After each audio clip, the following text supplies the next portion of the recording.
nekeny teo anivon'ny gouvernemanta ny famatrahana ilay rafitra iray izay amolavola ny drafitra ho an'ny fampianarana zava-dehibe ndrany nambarany ministra ny fampianarana dia matoa Paul Rabar ministra ny fanabeazana ny fananganana izany rantsana izany. Zary fahazaran-dratsy ho an'ny maro amintsika ny manary fako andalana na andalam-be na anaty tanàna ahitana izay loto izay avokoa. Isika mponina eto andrenivohitra ihany no tena mpandoto ao anatin'izany. Endriky ny tanàna ary fototry ny fahasalamana ny fahadiovana.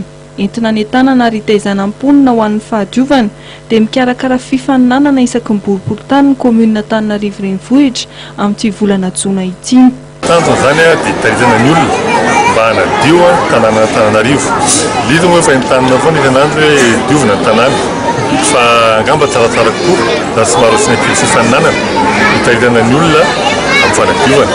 Dia ao anatin'izay koa zany ahitana hoe vokatra ho azonina mba ahazoana hoe fitazomana fahadiovana Antananarivo.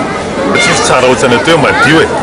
Rehefa madio dia atao hoe tsara taolo ny zavatra rehetra. Tanjona madio rehefa madio dia tsara taolo ny zavatra rehetra. Ilay fifaninanana zany amin'ity volana Juin ity dia ny loka omena mety ao alohan'ny 26 juin na ao aoriany. Fa amin'ity volana Juin ity zany ilay izy dia loka aloha tsy nitenenina fa misy ny loka fankafitsahana ho an'izay voalohany isaky ny boriboritany. Ho an'ny boriboritany voalohany nisokatra tamin'ny fomba ofisialy androany ny fifaninanana. Nisy ny lanonana ny toto-saina teny mikanja rafalimanana nanomboana izany. Tsara marina aloha dia ny hoe ny asa fanadiovana dia fa asa natao hatramin'izay ary tedavana ny tetika rehetrarehetra hoe inona no andresena izay fanoton'izay. Miasa foana ny teny anivo ny fiarahamonina volotany amin'ny tendromboritany voalohany.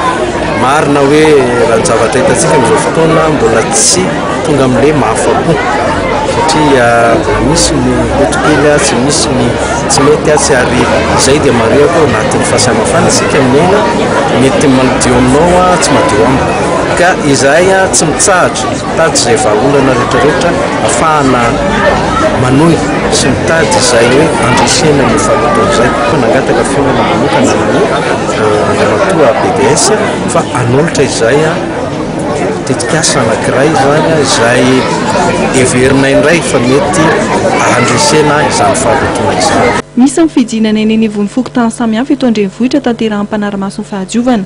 Izy ny naoty izay omena amin'ny boriboritany tsirairay ary izy ny loka tolotry ny tanàna Antananarivo ho an'ny boriboritany madio indrindra.